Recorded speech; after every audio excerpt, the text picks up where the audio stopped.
Tatlo lang kami sa maliit na bahay, tagpi-tagping pangarap, salat sa buhay. Si tatay laging pagod, ngiti pilit. Sa bawat araw na mundo'y malupit.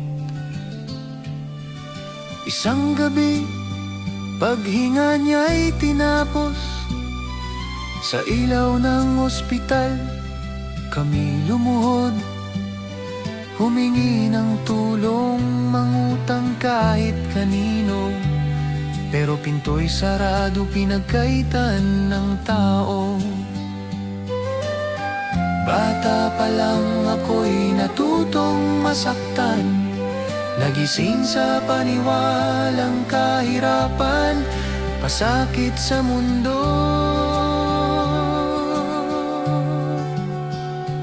Kung may pera lang sana, tatay, baka buhay pa.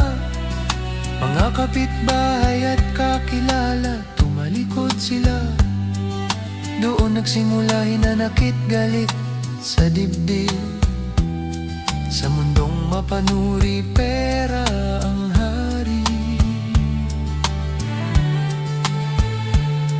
Pinangako ko sa sarili, babangon ako. Hindi na muling aapakan ng mga tao. Kaya't tumibay, natutong lumaban. Pero kabutihan ay unti-unting naiwan. Lumipas ang taon, si inay ay tumanda. Anak, sabi niya, pangarap ay sundan mo. Gawin mong gabay, busilak mong puso. Huwag tanggalin tiwala at pag-asa sa tao, dahil pagsubok lang ito.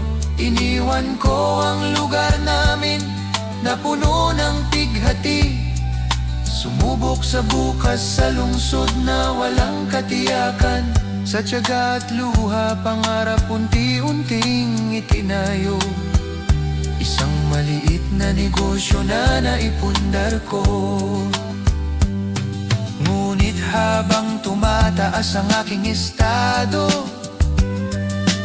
puso ko na may lalong nagbabago. Pakikitungo sa tao, laging diskumpiyado. Takot magtiwala, kailangan ko takot nila. Galang at respeto. Akala ko ang pera magdidikta ng estado ng tao, na ang awa at tiwala ay kahinaan dapat na iwasan. Hindi ko napansin sa bawat lumilipas na araw, unti-unti kong nilayo ang sarili sa tao. Isang gabi, apoy ang gumising sa tahimik na dilim. Sigaw at takot ang pumuno sa paligid ko.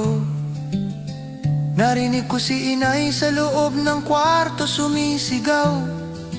Di na nag-isip pa, tumakbo para kunin siya. Nailabas ko si ina, pero ako'y nakulong na iwan. Sa usok at apoy, tuluyang nawala ng malay. Akala ko doon na magtatapos ang buhay ko, pero may kwento, tadhana, na hindi ko tanto. Pagmulat ng mata, ward ng ospital nagisnan. Mga mukhang pamilyar, may luha, may ngiti. Sabi ng doktor, isang linggo kayong tulog. Isang himalang iyong pagbabalik. Napakaswerte ninyo, dagdag pa niya.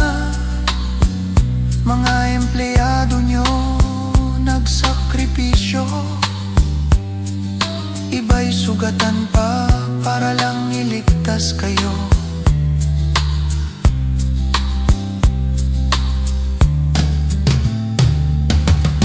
Lumapit si inay, kamay ko ay hawak niya.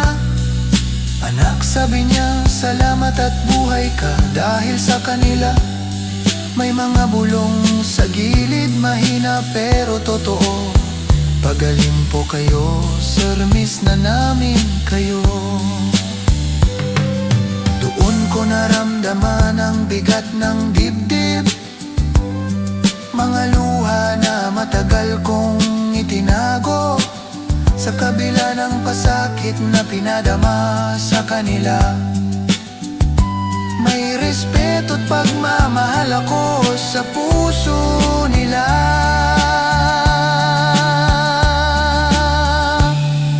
Hindi lang palabos ang tingin nila, hindi lang utos, hindi lang sahod para igalang ka. May tao silang nakita na puno ng hinanakit, isang pusong sugatan na kailangan ng pangunawa. Ngayon alam ko na ang tunay na yaman ay ang respeto, tiwala at samahan. Hindi ko na kailangan ng pusong bato para maging matatag sa mundong ito.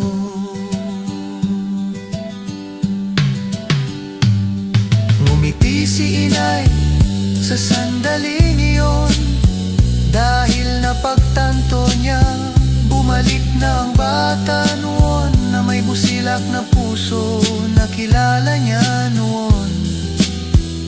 Ngayon'y tunay na leader na may puso at malasakit sa tao.